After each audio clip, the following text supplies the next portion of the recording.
4 महीने से एक बेटी और बाप का शव पड़ा हुआ था एक फ्लैट के अंदर। और उसके बाद जब दुर्गंध आनी शुरू हुई तो आसपास के लोगों ने पुलिस को शिकायत दी। तभी किसी ने कहा है कि गांव में अगर आप रहते हैं तो निश्चित ही बहुत सारी चीजें, बहुत सुख सुविधाएं अगर आपके पास नहीं होगी, लेकिन आपके मरने की खबर इलाके और मोहल्ले और गांव में पता लग जाएगी। चेन्नई में कुछ ऐसा हुआ है जिसको सुनने के बाद आप इंसानियत और इंसान पे भरोसा करना बिल्कुल बंद कर देंगे। ये कहानी काफी हैरान कर देने वाली है। तकरीबन 4 महीने से एक बेटी और बाप का शव एक फ्लैट में पड़ा रहा। आसपास के लोगों को तब पता लगा जब दुर्गंध पूरे आसपास के इलाके में फैल गई। नमस्कार, मेरा नाम देव है। आज हम एक ऐसे समाज में जी रहे हैं और एक ऐसी दुनिया में जी रहे हैं जहां किसी को किसी से कोई मतलब और वास्ता नहीं है। मतलब तो है लेकिन वास्ता नहीं है। चेन्नई की एक ऐसी घटना हुई है और जिसका खुलासा करते वक्त लोग हैरान हैं, परेशान हैं कि कोई इतना अमानवीय कृत्य कैसे कर सकता है। चलिए, ये कहानी काफ़ी दर्द, इश्क, मोहब्बत और उतार चढ़ाव से भरी है। जब मैं इस वीडियो को शूट कर रहा हूँ तो ये फरवरी का महीना है। फरवरी की पहली तारीख है जब इसको मैं रिकॉर्ड कर रहा हूँ और जनवरी 30 को ये पूरा खुलासा होता है। दरअसल ये जो घटना है वो चेन्नई के थरुमुलाई वाइल अपार्टमेंट की है, जहां एक फ्लैट में दुर्गंध आने की सूचना पुलिस को दी जाती है कि यहां पर दुर्गंध आ रही है।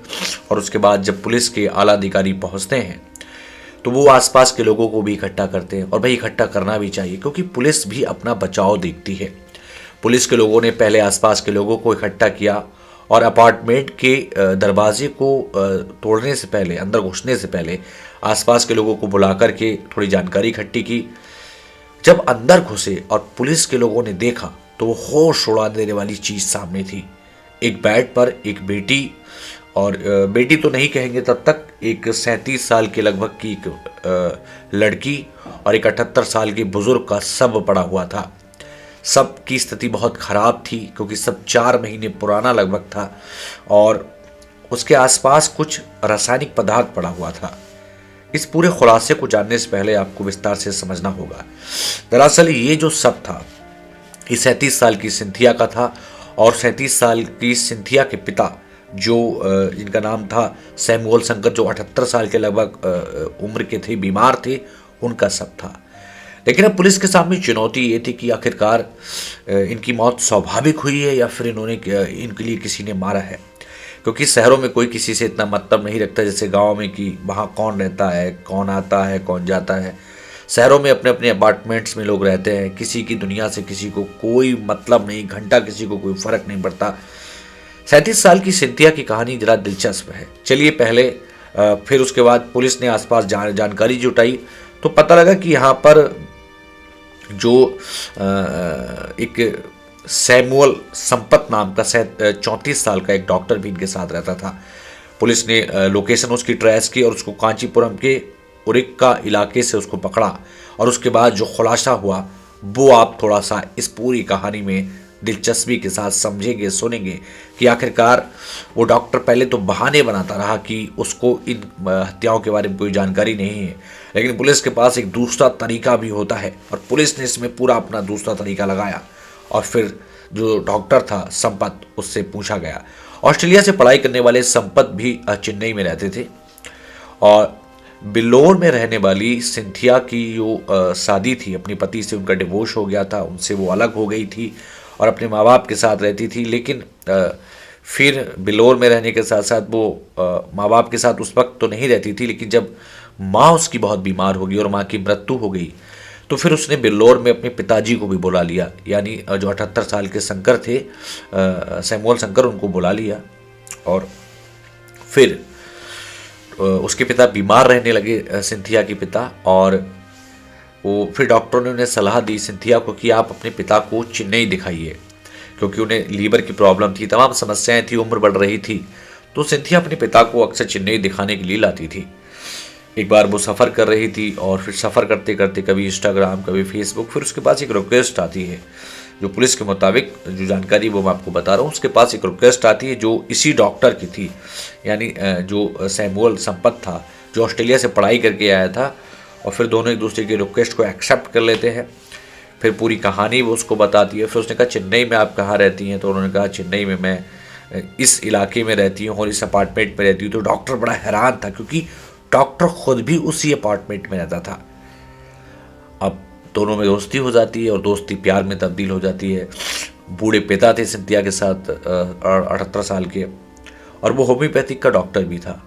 उधर सिंथिया का अपने पति से डिवोर्स तो नहीं कहूँगा, मतलब वो उनसे अलग होकर रह रही थी।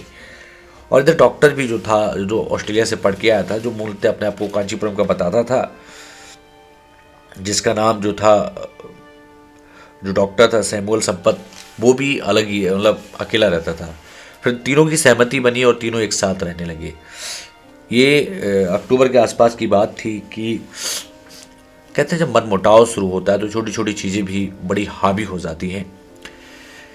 एक दिन बीमारी के कारण जो सिंथिया है उनके पिता की मृत्यु हो जाती है। जो पहली पुलिस ने बताई है उसने कि उनकी मृत्यु हो जाती है, तो जो डॉक्टर था सैमुअल संपत, वो अपना बैग बांध के जाने लगता है। तो इसका विरोध सिंथिया करती है कि तुम इस हालत में मेरे पिता को छोड़ के कैसे जा सकते हो। तो बात बोस पर आरोप लगाती है कि तुम्हारी वजह से मेरे पिता की मृत्यु हुई है। और इसी बीच में जो डॉक्टर था वो उसको सिंथिया को धक्का दे देता है और उसका सर दीवार में लग जाता है। फिर कुछ देर तक वो सिंथिया के आस पास रहता है, लेकिन सिंथिया में कोई हलचल नहीं होती है। जब सिंथिया में कोई हलचल नहीं होती है, आप थोड़ा समझने की कोशिश करिएगा, फिर वो उसको हिला फुला के देखता है, लेकिन सिंथिया की भी जान जा चुकी थी। अब डॉक्टर के पैरों के तले की ज़मीन निकल गई। फिर उसने एक केमिकल का बंदोबस्त किया। केमिकल के बंदोबस्त को करने के बाद डॉक्टर ने उन दोनों सबों को बेड पे लेटाया, उन पे वो केमिकल छिड़का, एसी ऑन की, और फिर उसके बाद अपार्टमेंट को लॉक करके वहाँ से भाग गया। अब आप सोचिए, सिंथिया का पूरा जीवन संघर्ष में गुजरा, परेशानियों में गुजरा। इसके बाद लगभग 4 महीने का वक्त गुजर जाता है, जनवरी आ जाती है, और हल्की हल्की जब दुर्गंध बढ़ने लगती है तो आसपास के लोगों को शक होता है, लोगों को थोड़ा अजीब सा लगता है। फिर लोग पुलिस को सूचना देते हैं और पुलिस पूरे नियम कानून अनुसार सब कुछ कार्रवाई करती है। फिलहाल इसमें पुलिस ने और भी तहकीकात करनी है, कुछ अन्य पर्दे भी इसको खुलेंगे, कुछ और सच भी इस कहानी का सामने आएगा। क्या सच में सिंथिया की हत्या की गई थी? वैसे पिता की जो मौत है वो अब तक तो सामान्यतः मानी जा रही है, लेकिन पुलिस इसमें और दिलचस्पी लेगी, पुलिस इस केस में और कुछ खुलासे करेगी, डॉक्टर के साथ कोई और तो शामिल नहीं है। इन सब के लिए आपको इंतजार करना पड़ेगा, लेकिन हम